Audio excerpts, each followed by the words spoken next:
Assalamualaikum warahmatullahi wabarakatuh.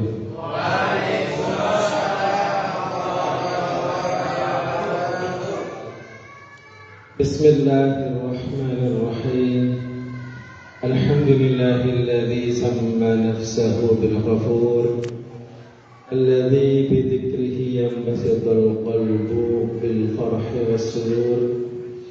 Asyhadu an la ilaha illallah wahdahu la syarika lah, Rabbus sinina wasyuhur, wa asyhadu anna sayyidana wa maulana Muhammadan abduhu wa rasuluhun nabiyyul masyhur. Allahumma salli wa sallim wa barik ala sayyidina wa maulana wa habibina Muhammad الذي بالرسالة المأمور وعلى آله وأصحابه وذريته وأتباعه إلى آخر الدهور. أما بعد. Hadirin ahli Asmaul Husna, ahli pengajian Secangkir Hikmah yang saya cintai dan saya muliakan, Ma'asyiral Ustaz kita, Ustaz Andre Fahad dan Ustaz-Ustaz yang lain, para haji yang saya muliakan, para pencinta kopi, jahe, dan semuanya, rahimahumullah. Alhamdulillah wa syukurillah, kita panjatkan puji dan syukur kehadirat Allah Subhanahu wa ta'ala atas limpahan rahmah, hidayah, taufiq serta inayah. Kita masih dipertemukan dalam keadaan sehat wal afiyah, dalam acara yang baik dan barokah, untuk kembali kita mempelajari cara lebih ma'rifah bi asma'illah, lebih mengetahui dan meyakini tentang asma Allah yang sangat baik, Asmaul Husna. Kemudian sholawat dan salam serta keberkahan mereka kita doakan selalu agar tercurah limpah atas panutan kita, baginda kita, pemimpin kita, Nabiullah Muhammad sallallahu alaihi wasallam, beserta keluarga beliau yang suci, para sahabat beliau yang mulia, para pengikut yang setia dan istiqamah ila yaumil qiyamah. Mudah-mudahan kita pun termasuk golongan umat yang baik, umat yang sangat taat, yang sangat mencintai dan dicintai oleh Rasulullah. Allahumma amin ya rabbal alamin. Sehat semua bapak-bapak? Alhamdulillah. Baik, untuk memanfaatkan waktu, kita akan lanjutkan kajian kita Asmaul Husna. Setelah kemarin yang ke-34, Asmaul Husna-nya Al-Azim. Masih ingat ya? Dan yang melewati batas pemikiran kita, sangkaan kita. Allah tidak bisa diprediksi di mana, tidak diketahui koordinatnya di mana. Allah Maha Agung zatnya, Maha Agung sifat asma'nya, serta semua perbuatannya. Sehingga kita pun tunduk kepada Allah yang diajarkan untuk ruku merunduk ketika kita ruku membaca Subhana Rabbiyal Azim. Maha suci Allah, Tuhan kita, Tuhanku yang Maha Agung. Baik, selanjutnya kita akan membahas tentang asma yang ke-35, yaitu Al-Ghafur. Al-Khamis wa thalathuna min asma'illahil husna Al-Ghafur. Asmaul Husna yang ke-35 ya. Berarti sudah sepertiga dari yang insya Allah kita akan sampai ke As-Sabur, yang sabar ya Pak ya. Kita harus sabar untuk mengetahui Asmaul Husna. Sabar kita untuk berusaha, berupaya, berakhlak dengan Asmaul Husna. Ada kalimat, ada kata yang artinya hampir mirip semua dan memang satu masdar ghufran atau satu fi'il madhi ghafara. Bisa ghafir, kemudian ghaffar, dan kemudian ghafur. Ya ghafir dzambi, wahai Allah yang mengampuni dosa. Ghafir itu arti aslinya zat yang mengampuni dosa. Dan bapak-bapak masih ingat makna mengampuni, menutupi aib, ya, menutupi dengan yang baik. Jadi kalau kita gunakan Asmaul Husna untuk kita praktekkan Asma Allah, Asmaul Husna Al-Ghafir umpamanya, maka kita berusaha mengampuni kesalahan orang lain, kita tutup dengan baik, bukan diceritakan, bukan dibuka aibnya. Al-Ghafir. Yang kedua Al-Ghaffar. Pernah kita sampaikan ya? Nah, artinya Al-Ghaffar apa artinya? Zat yang maha pengampun. Karena pengertiannya sudah disampaikan dulu. Zat yang menutupi keburukan, aib, ya, kemudian menutupnya dengan hal yang baik. Bahkan Allah menutupi maksiat kita, baik yang zahir maupun yang batin. Dan kalau kita tetap istiqomah, meninggal dalam keadaan membawa iman Islam, bisa jadi dengan kemurahan Allah itu dosa itu yang kita lakukan ditutupi, ditutupi dan dirubah menjadi sesuatu yang baik. Ini kalau kita berhasil meninggal dalam kalimat thayyibah, la ilaha illallah, kalimat tauhid yang menyelamatkan dan baik. Itu Al-Ghaffar. Ada lagi namanya Al-Ghafur.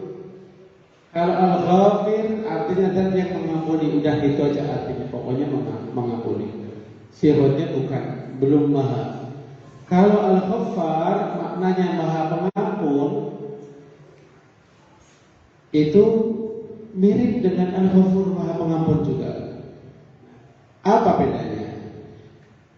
Al-Ghafur huwa bima'na al-Ghaffar, walakinahu yunbi'u an naw'in mubalaghatin la yunbi'u anhu al-Ghaffar. فإن الغفار مبالغة في المغفرة بالإضافة إلى مغفرة متكررة مرة بعد أخرى. فالفعال ينبئ عن كثرة الفعل والفعول ينبئ عن جودته وكماله وشموله. Artinya tahu Pak? Alhamdulillah. Kita senyum semua, udah tahu semua. Nanti udah selesai ya, udah tahu. Alhamdulillah. Al-Ghaffar itu wazannya, rumusnya itu fa'al. Kalau kita pernah dengar Al-Kadhib, artinya orang yang dusta. Al-Kadhib, orang yang dusta. Ada gelar yang disematkan kepada orang yang berada di zaman Nabi, namanya Musailamah Al-Kadzdzab. Kan dengar? Kalau Al-Kadhib dia bohong, masih standar. Tapi kalau Al-Kadzdzab berulang kali dia bohong, marratan ba'da ukhra, terus. Bahkan dia terapkan di sini ada namanya Al-Ghaffar.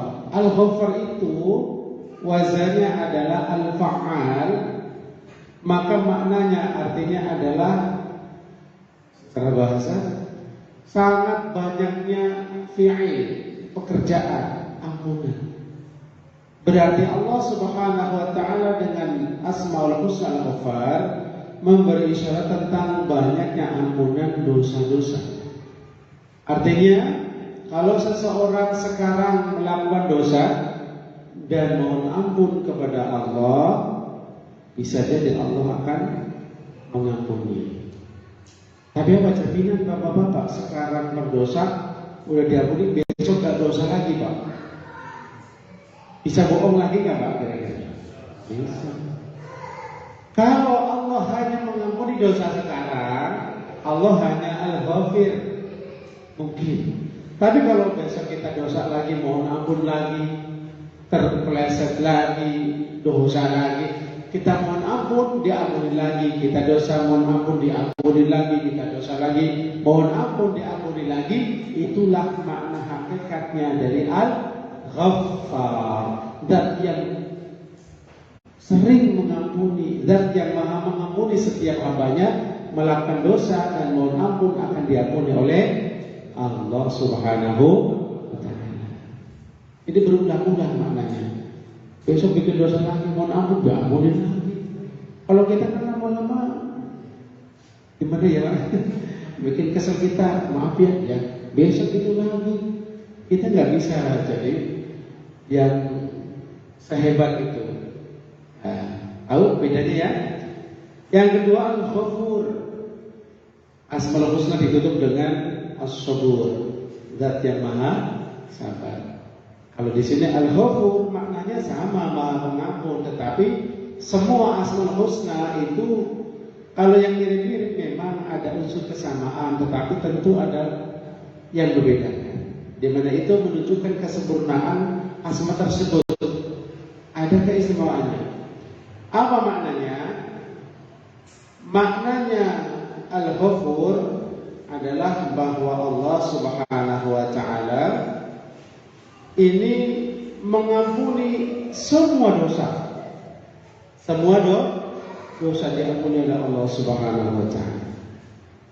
Saya tanya Pak, kalau kita dosa berbohong, apa kita juga menjamin dosa kita di hari itu cuma dosa bohong Pak? Ada dosa lain nggak Pak kira-kira? Macam-macam. Dosa bohong, sumpah palsu, melihat perempuan yang bukan mahramnya, ya, walaupun di video, walaupun di HP, kok pada ngaku sih? Dosanya kira-kira Pak? Jujur itu dosa. Kemudian dosa macam-macam. Kita sholatnya ria, ujub, ya, kesel kalau nggak disanjung, jengkel kalau namanya nggak disebutin, ya, dosa bukan kur. Sudah paham bedanya? Mudah kan? Mudah kan? Mudah kita untuk memahami. Jadi kalau kita ngaji nggak usah takut nggak hafal. Memang bukan untuk dihafalkan dulu, tapi dipelajari, diyakini kebenarannya, maka kita akan paham. Jadi Allah Subhanahu wa ta'ala punya asma Al-Ghaffar, zat yang maha mengampuni. Kalau hamba ini sekarang bikin dosa, mohon ampun diampuni, besok bikin dosa lagi diampuni lagi. Maka untuk Al-Ghafur, semua macam dosa itu diampuni, tidak ada yang tidak. Bagaimana dengan syirik? Iya, kalau syirik di dunia dia tobat, yang diampuni oleh Allah Subhanahu wa ta'ala. Paham Bapak-bapak? Alhamdulillah, cepet nih ngajinya, bagus, cerdas Bapak-bapak, udah minum jahe susu ya. Alhamdulillah. Jadi itulah makna dari Al-Ghaffar. Kalau kita dengar kata atau mendengar asma Al-Ghaffar, yang maha pengampun, Al-Ghafur sama mengampuni segala dosa, Ar-Rahman yang maha apa ya? Murah, Ar-Rahim yang maha pengasih atau penyayang. Artinya senang nggak rasanya? Kalau kita dengar Al-Jalil yang maha agung, Al-Adil yang maha mengadili, kemudian Al-Muntaqim yang maha menyiksa, kira-kira artinya mengkerap nggak Pak? Jadi mengetahui Asmaul Husna itu, kalau kita lihat, maka seluruh selain lafaz Allah, seluruh Asmaul Husna itu menunjukkan kalau tidak bikin senang, dia bikin takut, sedih, gitu ya. Nah, jadi Allah itu seimbang, balance, memberikan pengetahuan kepada kita tentang Asmaul Husna-nya. Ar-Rahman, Ar-Rahim, Al-Ghaffar, Al-Ghafur, ini adalah termasuk asma-asma Allah yang mempunyai sifat jamal, sifat indah, bikin hati senang, ya Pak ya. Kalau saya bikin dosa, saya mohon ampun sama Allah, kan diampuni, kan Allah Maha Ampun, kan gitu ya. Iya. Al-Jamal, ketika Allah Subhanahu wa taala menampakkan sifat tajalli jamalnya, maka hati kita senang, selalu asik Pak. Dalam keadaan suka duka kita tetap senang. Karena kita yakin Allah itu mempunyai sifat jamal, indah. Agar apa? Agar kita selalu senang, selalu hatinya riang gembira. Apapun musibah yang dihadapi tenang, ada pahala di sana. Jadi kita mohon mudah-mudahan Allah sering menampakkan tajalli jamal untuk kita semua. Allahumma, biarpun sholatnya masih belum khusyuk, namanya jamaah pasti diterima, kan gitu Pak ya.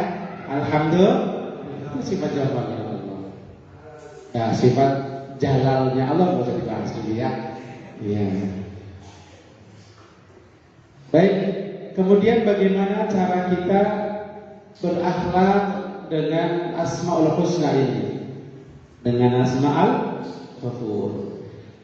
Maka yang pertama adalah kita harus mengi'tiqadkan, meyakini bahwa Al-Ghafur itu asma di antara Asmaul Husna Allah Subhanahu wa ta'ala. Jadi harus diyakini. Nah, bapak-bapak udah tahu artinya tadi ya? Nah, pokoknya dosa segede sekaya apapun, gedenya dosa, banyaknya diampuni oleh Allah Subhanahu wa ta'ala. Kalau kita minta ampun, ya. Kemudian setelah tahu, kita yakini Allah memang Maha Pengampun. Jadi sebanyak apapun dosa yang kita laksanakan hari ini, kita harus mohon ampun pada Allah Subhanahu wa ta'ala. Jadi akhlak yang kedua, selalu mohon ampun kepada Allah atas semua dosa-dosa yang kita lakukan. Ya, kita punya harapan bahwa Allah akan mengampuni kita. Jadi kalau kita pernah menyakiti seseorang, orangnya jadi diem, ketemu kita nggak nengok sama sekali, lihat bayangan kita aja nggak mau. Allah Maha Pengampun. Kita minta maaf sama orang tersebut, kita mengampun pada Allah Subhanahu wa ta'ala. Itu yang pertama ya. Yang kedua adalah kita selalu bisa mengampuni orang-orang yang berbuat jahat sama kita. Ini yang ketiga ya. Berarti berusaha selalu mengampuni, memaafkan orang-orang yang jahat, yang zalim kepada kita. Allah saja Pak, Allah itu gak pernah berhenti memberi rezeki kepada kita. Betul? Kita sholatnya gak males-malesan, ya macam-macam dosa kita pada kita, masih dikasih rezeki Pak. Kita mohon ampun sama Allah, kita diampuni. Dan kita ada teman kita yang baik sama kita, tiba-tiba dia mungkin khilaf kita, udah gak ingat kebaikan dia, yang diingat sama kita itu kejahatan dia. Berarti kita lebih hebat daripada Allah. Hebat ya Pak ya? Allah Subhanahu wa ta'ala yang memberikan nikmat. Ada orang muslim, orang kafir, orang taat, orang maksiat, masih mau memaafkan. Kenapa kita yang tidak pernah memberi rezeki kepada orang tersebut, kok kita tidak bisa memaafkan? Apakah kita sangat suci, tidak pernah salah?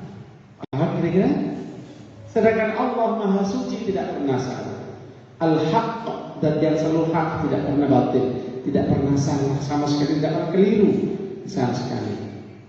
Jadi paham Pak ya? Ini adalah salah satu cara kita berakhlak dengan Asmaul Husna Al-Ghafur.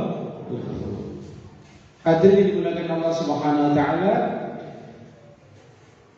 berhubung dengan Al-Ghafur, Allah Subhanahu wa ta'ala menyampaikan dalam beberapa firman-Nya tentang dosa-dosa yang Allah akan ampuni, terutama dengan Asmaul Husna Al-Ghafur. Maka di antaranya, maka Allah Subhanahu wa taala akan mengampuni beberapa dosa, di mana Allah Subhanahu wa taala berfirman, Bismillahirrahmanirrahim, "Wa may ya'mal su'an aw yadhlim nafsahu thumma yastaghfirillaha yajidillaha ghafurur rahim." Wallahu a'lamu bi muradi bihadhil ayat. Dan barang siapa yang melakukan keburukan, dosa maksudnya ya, kesalahan, aw yadhlim nafsahu, atau dia menganiaya diri sendiri, maksiat artinya, sebab man asarabahu faqad ghalaba nafsahu. Orang yang maksiat kepada Allah berarti zalim pada diri sendiri. Maka pantas habis sholat kita baca Rabbana dzalamna anfusana wa in lam taghfir lana wa tarhamna lanakunanna minal khasirin. Maka para mufassirin memberikan keterangan, menjelaskan tentang dosa-dosa yang diampuni oleh Allah Subhanahu wa taala sehubungan dengan ayat ini. Artinya kalau orang setelah melakukan dosa ini kemudian dia beristighfar memohon ampun kepada Allah, astagfirullahaladzim, kumohon ampun kepadamu, ya Allah kumohon ampun. Walaupun cuma membaca begitu, asal dia menyesal benar-benar, maka Allah akan mengampuni. Jadi gampang caranya Pak, tidak begitu repot. Yang pertama, dosa tersebut diantaranya kasyful aurat, membuka aurat. Ya, membuka aurat ini termasuk dosa. Tapi kalau kita mengampun kepada Allah, maka Allah akan mengampuni. Ini buka aurat termasuk dosa. Tetapi kalau kita istighfar, mohon ampun kepada Allah dengan benar-benar, maka Allah akan berkenan mengampuni. Tapi besok buka aurat lagi, astagfirullah lagi, mohon ampun lagi. Nanti cari solusi supaya nggak banyak kelihatan auratnya. Yang kedua, langsung au nadharun ilal ajnabiyyah, yaitu menyentuh atau melihat wanita-wanita yang bukan mahram, baik di dunia nyata atau di dunia yang maya. Dunianya naik maya. Sama enggak? Sama, karena itu foto bukan lukisan, beda. Lukisan kalau merangsang pun bisa menjadi dosa. Ya, jadi melihat atau menyentuh, ya, ini ada perempuan cantik, halus, minta salaman. Tuh kalau nggak salaman nanti saya ini kalau salaman saya dosa. Nah, kalau sudah terlanjur dosa, ya mohon ampun pada Allah. Jangan dianggap halal. Penting ya, halal enak, halus lembut, diapalin, dihayal sampai rumah. Na'udzubillah min. Yang ketiga, adzal bahimah, menyakiti hewan, kucing, cuma nyolong telur ceplok tinggal seperempat, udah dipertungin, kurung, gak dikasih makan, menyakiti ya? Menyakiti. Dan mengampun, jangan dianggap biasa. Sekarang sekisos ini Ustaz bahas. Nah emang jahat kalau makan? Ya, kita juga punya batas. Jadi menyakiti, termasuk menyakiti hewan ketika nyembelih. Jangan sampai senjata yang dipakai nyembelih tuh kasihan, ya putus-putus uratnya ya. Ini menyakiti ya? Kasihan ini besok yang Idul Adha. Apa nyembelih ayam? Ya, jangan cabutin dulu bulunya, kasihan. Apalagi diputir ke belakang, sakit Pak. Kata mereka sakit. Jadi tolong diperhatikan Pak ya, jangan menyakiti binatang. Dan ampun kepada Allah Subhanahu wa taala. Yang keempat, syurul khamri, meminum arak, makan bangkai anjing dan babi. Ini termasuk kalau kita mohon ampun kepada Allah Subhanahu wa taala, akan diampuni oleh Allah Subhanahu wa taala. Tentu harus ada nyeselnya ya, bukan doyan. mohon ampun tapi enak, besok lagi ada. Nah, termasuk labsul harir awid dhahab lirijal, pakai emas untuk laki-laki, jangan pakai emas karena keren pakai kalung emas, dan tangan emas, jangan ya, ini enggak boleh untuk laki-laki. Kan kita udah emas, kan, jadi nggak usah pakai emas atau sutra ya. Atau mungkin amal hati kita ria, sombong, ujub, ini juga termasuk penyakit hati. Ya Allah, ampuni dosaku. Ini kalau kita tidak mohon ampun kepada Allah, dikhawatirkan di akhirat nanti dosa ini akan membengkak. Yang dari kecil kita nggak sepele, kita entengin, ini bisa menjadi besar di sisi Allah Subhanahu wa Ta'ala. Nah, tapi ada juga dosa yang tidak diampuni oleh Allah kecuali harus mengkodok dulu. Contohnya apa? Dosa meninggalkan sholat, dosa yang punya utang udah mau bayar tidak mau bayar. Astagfirullahaladzim, ya Allah, aku mohon ampun meninggalkan sholat, nggak dikodok, nggak diampuni Pak. Harus mohon ampun sama mengkodok. Punya utang puasa Ramadan, pura-puranya lupa, padahal berapa Ramadan Pak? Ya, nah ingat bahwa ini termasuk dosa. Kalau kita mampu mengkodok segera kodok Pak ya, utang pun sama. Nah, atau janji ya, nazar dan sebagainya akan dituntut terus. Itulah tentang ampunan Allah, ada yang dengan syarat mengkodoknya. Jadi mohon supaya diperhatikan dosa-dosa yang kita laksanakan, kita kerjakan ini walaupun akan diampuni oleh Allah, tapi tetap ada syaratnya. Sama ada teman utang banyak, anak kita 10 juta lebaran halal maaf ya mas, ya mohon maaf belum bisa bayar, tapi kan lebaran udah lunas, kosong ya mau nggak maafin? Ya maafin sih mau, tapi urusan utang tetap sama dengan Allah. Oke, ku ampuni dengan istighfarmu, tapi enggak jadi, enggak sempurna. Kamu harus mengkodok sholat yang ditinggalkan. Itu ya. Ini tentang Asmaul Husna Al-Ghafur. Nah, kalau seorang hamba di antara kita, di antara hamba-hamba Allah, ada yang diberi istiqomah dalam berakhlak dengan Al-Ghafur, maka ini disebut sebagai Abdul Ghafur, hamba Allah yang mudah sekali mengampuni. Maka orang ini adalah orang yang ciri-cirinya ini gampang memaafkan kesalahan orang, kemudian ditutupi dengan kebaikan. Jadi tidak disebar, apalagi di media sosial. Bukan. Jadi kalau kita memang sayang dengan diri, tolonglah kita jangan terlalu gampang mengumbar kesalahan orang. Nah, itu malu di akhirat.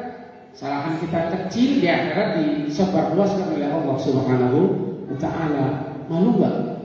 Paman kita punya kesalahan kentut, ya, kentut di jamaah, ya, nggak ada suaranya.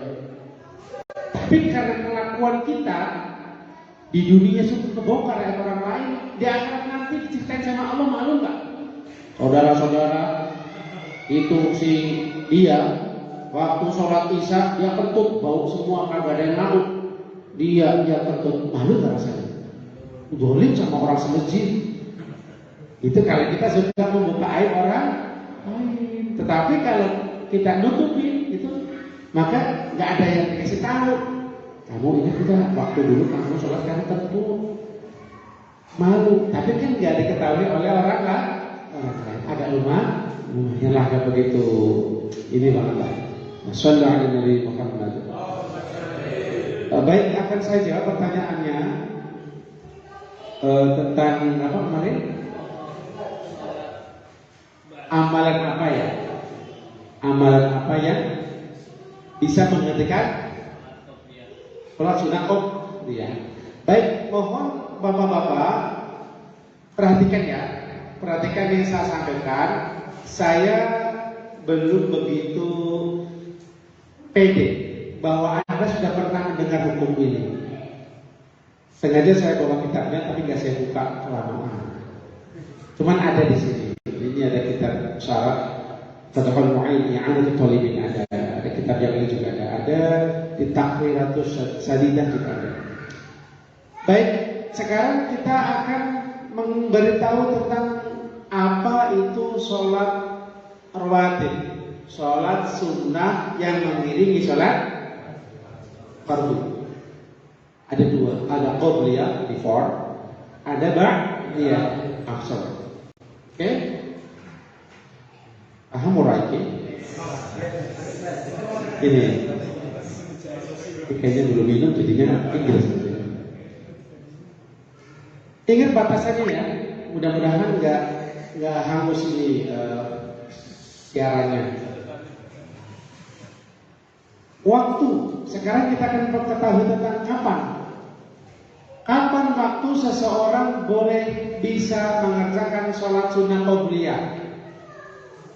Maka waktunya qobliyah, yaitu sholat sunnah sebelum fardu, waktunya dimulai dari setelah masuk waktu sholat sampai keluar waktu sholat. Diam dulu, perhatikan. Nanti bapak-bapak paham. Oke, daripada kita mikir amalan apa yang bisa mengganti, perhatikan ini dulu. Pertanyaan yang saya nggak tahu jawabannya itu, jujur saya nggak tahu.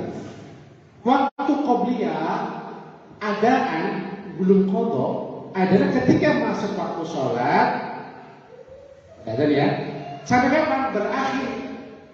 Setelah selesai waktu sholat. Misbah contoh, sholat zuhur. Allahu Akbar, Allahu Akbar. Kok yang ada? Batuk semua. Allahumma qobliyah, silakan. Ada yang, aduh, letak dulu. Oke, sudah masuk waktu qobliyah. 10 menit. Begitu 10 menit mulai ada tanda. Yang komat tidak lagi, lebih bagus suaranya. Nah, ada yang sempat sholat sunnah qobliyah, ada yang tidak sempat sholat sunnah qobliyah. Kalau bapak-bapak sudah tinggal 1 menit, jangan qobliyah, malah sunnah tidak qobliyah. Jangan dulu, santai saja. Masih ini belum bulat, tenang aja. Karena nanti misal kalau berarti udah nggak bisa qobliyah kan gitu kan? Nah, sabar dulu, tenang bro. Ketika sudah sholat fardu berjamaah, maka bapak-bapak boleh melakukan sholat qobliyah zuhur. Kalau sudah selesai sholat zuhur, kan di belakang. Iya, itu bedanya kalau kita belajar fikih lewat akal bahasa. Qobliyah kan before, Ustaz yang bilang. Yang ba'diyah after. Harus di belakang. Qobliyah kan di depan ya. Bukan itu, prakteknya Nabi gak begitu, gak selalu begitu. Jadi kalau zuhur kan ada qobliyah dan ba'diyah. Begitu qobliyah ada bisa alhamdulillah. Salat fardu tinggal salat ba'diyah. Kalau belum sempat salat qobliyah zuhur, maka nanti setelah salat zuhur bapak boleh salat sunnah qobliyah zuhur, lalu sholat sunnah ba'diyah zuhur. Sudah paham? Karena waktunya sejak masuk waktu sholat itu sampai keluar. Oke? Yang tidak boleh adalah sholat sunnah ba'diyah sebelum sholat fardu. Nggak boleh. Kenapa? Karena waktunya beda. Waktunya sholat sunnah ba'diyah adalah setelah melakukan sholat fardu. Berakhir kapan? Setelah keluar waktu sholat tersebut. Sudah paham? Oke.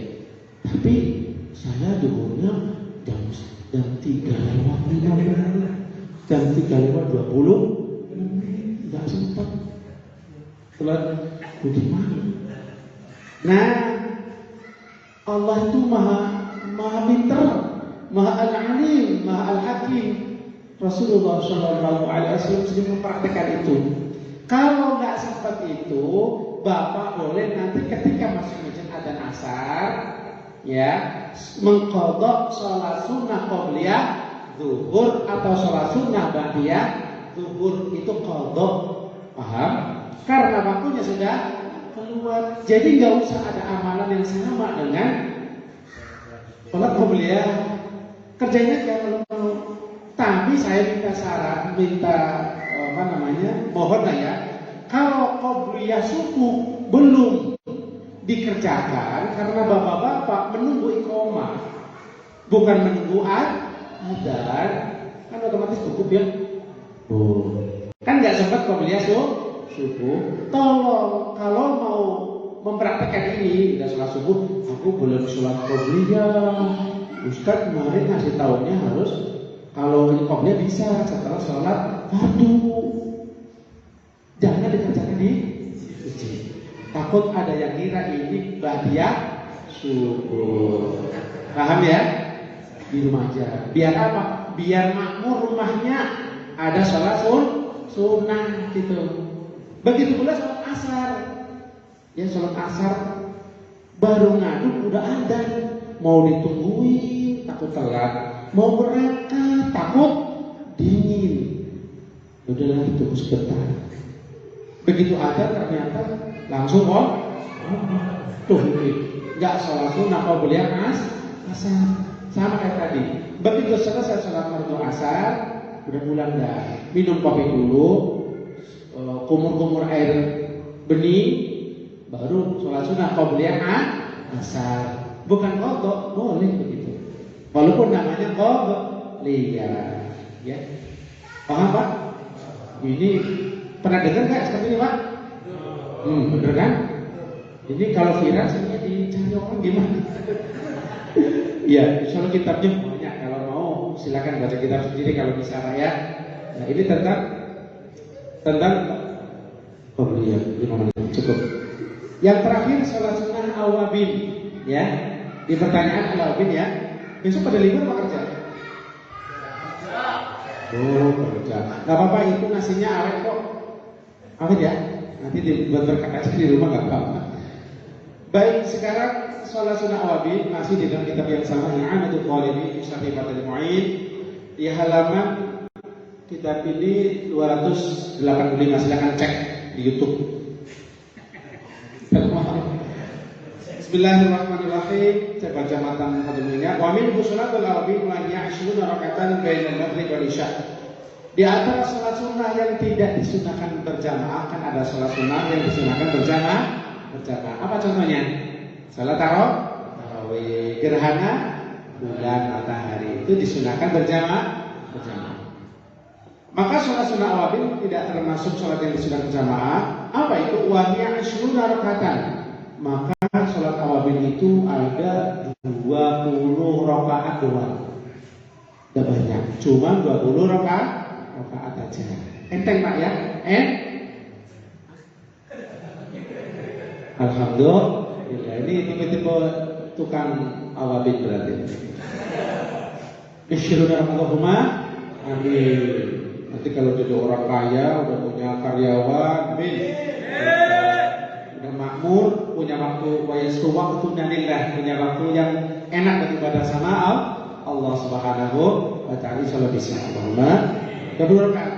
Bainal maghrib wal isya'i, antara maghrib dan isya. Jadi jangan tidur di antara maghrib dan isya. Kerjakan sholat awabin. Awabin artinya dari kata awab artinya orang yang kembali. Artinya apa? Ketika maghrib kan enaknya kan habis mandi jamaah maghrib pulang kopi makan atau TV nunggu sholat isya. Kan enak begitu ya Pak ya. Manggut semua benar berarti. Alhamdulillah pas. Nanti nggak usah pakai kasar. Nah, iya. Tapi orang-orang yang istilahnya takdirnya diazali dia jadi al-awwab, orang-orang yang ada sholat awabin nggak mau diem. Dia setelah sholat fardu, setelah wiridan sholat fardu maghrib, ya, setelah ba'diyah maghrib dia mengerjakan sholat awabin 20 rakaat saja.